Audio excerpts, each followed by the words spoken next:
नमस्ते, Radhe Radhe, hello everyone, welcome to our channel Bioverse the universe of biology. Again मैं आपके साथ डिस्कस करने वाली हूँ बीएससी थर्ड सेमेस्टर का एक पेपर जूलॉजी का, जिसमें आप जानेंगे कि आपका पेपर किस तरीके से पूछा जा रहा है। ये किसी डिफरेंट यूनिवर्सिटी का है, फिर मैं आपको यूनिवर्सिटी का नाम नहीं बताऊंगी ताकि आप सब ये पेपर करें और आपको पता लगे कि किस तरीके का पेपर पूछा जाता है। और यहाँ मैं आपको अच्छे से बताऊँगी कि कैसे पेपर आपका पूछा जाता है, क्या चीज़ें लिखनी है उसमें, और मैंने आपको सारी चीज़ें डिटेल में पढ़ा दी हैं, इसमें कुछ छोड़ा नहीं है, बस केवल यूनिट 7 नहीं पढ़ाया है। अगर आप सब बोलेंगे कमेंट सेक्शन में या अपने चैनल पे जो आपका टेलीग्राम वाला चैनल है, तो वहाँ मैं आपको ज़रूर कोशिश करूँगी कि आपको पढ़ा दूँ, ठीक है, क्योंकि आप सब रिस्पॉन्स ही नहीं देते हैं। तो जिस तरीके से ये पेपर्स हैं, आपको इसका आइडिया लग जा रहा है कि कैसे हमारे में पेपर पूछा जाएगा। ये अगर आपके सीनियर्स ने ना भेजा होता तो आपको कैसे पता चलता। इसी तरीके से अगर बेटा आप लोगों में से केवल 2-4 ही लोग अपनी यूनिवर्सिटी का पेपर भेज देंगे, अलग अलग यूनिवर्सिटी का, तो आगे जो आने वाले जितने भी स्टूडेंट्स हैं उनको पता लग जाएगा कि क्या किस तरीके से पेपर पूछा जाता है। एज अ टीचर आपसे कुछ और मैं मांगती नहीं हूँ कि आप मुझे कुछ और दीजिए, बस मेरा यही रहता है कि आप पेपर्स भेज दीजिए, रिस्पॉन्स दिया करिए, ताकि आगे जो बच्चे हैं उनको भी हेल्प मिल सके। आप सबको पता है कि नॉलेज बांटने से ही बढ़ती है। अगर आप सोचेंगे कि नॉलेज छुपाने से आपकी बढ़ जाएगी, ऐसा कुछ नहीं। अगर मैं आपको ना पढ़ाऊँ तो और मैं नई चीज़ें नहीं जान पाऊँगी, ठीक है, उससे मुझे ही फ़ायदा है। अल्टीमेटली आपको पढ़ाने से मुझे ही फ़ायदा है, ठीक है। तो आप सबसे उम्मीद है कि आप चैनल को लाइक शेयर सब्सक्राइब करें या ना करें, बट पेपर सेंड कर दिया करिए। अगर ग्रुप में कुछ पूछा जाता है तो उसका रिस्पॉन्स दीजिए, अपना पेपर अच्छे से करिए, आप क्वेश्चन पेपर अच्छे से करके आइए, ठीक है। लाइक सब्सक्राइब तो बात की बात है, मेरे इस चैनल का अल्टीमेट गोल ही यही है कि आप सबको ग्रेजुएशन जो चीज़ है वो बहुत अच्छे से करें, आप अच्छे से समझ में आए, आपको बोरिंग ना लगे कि आपका ग्रेजुएशन बेकार गया, आपने किया। आप करिए तो उसके बाद आप कहीं पे प्लेसमेंट लीजिए एज अ टीचर, और एज अ पीएचडी करिए, आप कुछ भी करिए, गवर्नमेंट टीचर बनिए, अच्छे से काम करिए, ठीक है। तो चलिए स्टार्ट करते हैं। आज थोड़ी ज्ञान की बातें हो गई, क्योंकि मैंने ग्रुप में बहुत बार पूछती हूँ तो बच्चे रिस्पॉन्स नहीं देते, तो मुझे थोड़ा बुरा लगता है, तो मैंने सोचा वीडियो में ही बता देती हूँ, क्या पता बच्चों को समझ में आए, ठीक है। तो बीएससी थर्ड सेमेस्टर का पेपर है, आपका पेपर है जूलॉजी का। पेपर की आपका नाम क्या है? Molecular biology, bio instrumentation and bio technique, 3 part में ये आपका डिवाइडेड है पेपर। टाइम 3 आवर्स का है, मैक्सिमम मार्क्स इनके 50 हैं, ठीक है। 50 मार्क्स का ये पेपर है, जिस भी यूनिवर्सिटी का है। सारे क्वेश्चंस कंपलसरी हैं, ठीक है, इंस्ट्रक्शन इनके दिए हुए हैं कुछ, सारे क्वेश्चंस कंपलसरी हैं। Answer each part of the first question in not more than 100 words, ठीक है। जो पहला पार्ट है, यानी कि पहला सेक्शन है, उसमें सारे क्वेश्चन 100 वर्ड्स में देने हैं, और उसके बाद बाकी बचे हुए रिमेनिंग पार्ट जितने हैं वो 800 वर्ड्स में देने हैं, ठीक है। मार्क्स आपके मेंशन है आगे क्वेश्चन के, ठीक। नेक्स्ट अगर मैं बात करूं तो यहाँ पे हिंदी में भी सेम चीज़ दी है। Answer each of the following in short, छोटे छोटे उसमें आंसर देना है। आपके 5 क्वेश्चन पूछे जाएंगे, 2 नंबर्स हर क्वेश्चन पे आपको मिलेंगे। पहला क्वेश्चन ही है आपका, इसके पहले मैंने एक जो पेपर करवाया था उसमें भी वेस्टर्न ब्लॉटिंग पूछा था, यहाँ भी पहला क्वेश्चन वेस्टर्न ब्लॉटिंग है। वेस्टर्न ब्लॉटिंग क्या होती है? इसमें आप प्रोटीन को डिटेक्ट करते हैं, प्रोटीन की पहचान के लिए हम वेस्टर्न ब्लॉटिंग करते हैं। साउदर्न ब्लॉटिंग में डीएनए, नॉर्दर्न ब्लॉटिंग में आरएनए, वेस्टर्न ब्लॉटिंग में हम प्रोटीन का डिटेक्शन करते हैं।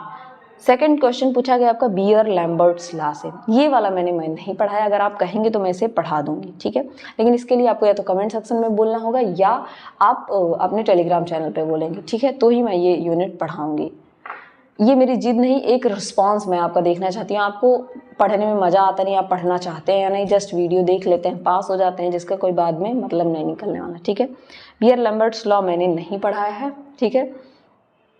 प्रोटीन फोल्डिंग, नेक्स्ट क्वेश्चन पूछा गया प्रोटीन फोल्डिंग, पिछले वाले पेपर में भी पूछा गया प्रोटीन फोल्डिंग में क्या होता है, ये किस प्रोटीन फोल्डिंग में कौन हेल्प करता है? मॉलिक्यूलर चैपरॉन्स पूछा गया था, ठीक है, मॉलिक्यूलर चैपरॉन्स। चैपरॉन्स क्या, चैपरॉन्स या चैपरॉन्स जो भी हैं, ये किस में हेल्प करते हैं? प्रोटीन की फोल्डिंग में।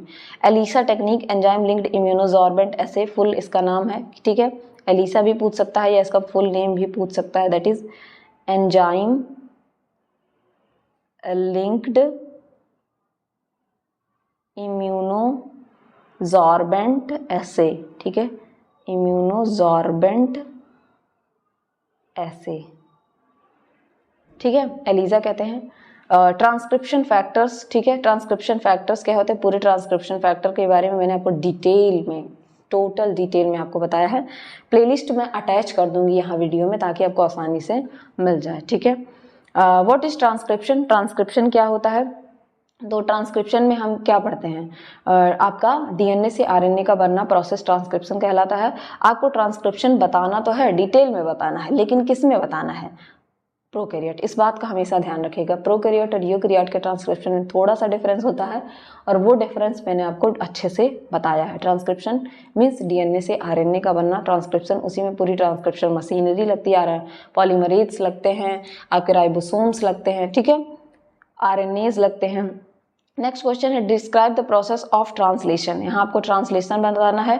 ट्रांसलेशन में क्या होता है, ट्रांसलेशन में आपका आरएनए से प्रोटीन बनता है, ठीक है, आरएनए से प्रोटीन बनने का प्रोसेस बताना है यूकैरियोटिक सेल में। अगेन ये भी प्रोकैरियोट और यूकैरियोट दोनों में होता है, आपको यूकैरियोटिक सेल में बताना है। और सिग्निफिकेंस बताना प्रोटीन की सिंथेसिस का, क्या जरूरत है प्रोटीन सिंथेसिस की, क्यों बनना जरूरी है प्रोटीन का, ये सारी चीजें मैंने आपको डिटेल में डिस्कस की हैं। थर्ड क्वेश्चन आपका पूछा गया है discuss in detail regulation of gene expression in eukaryote.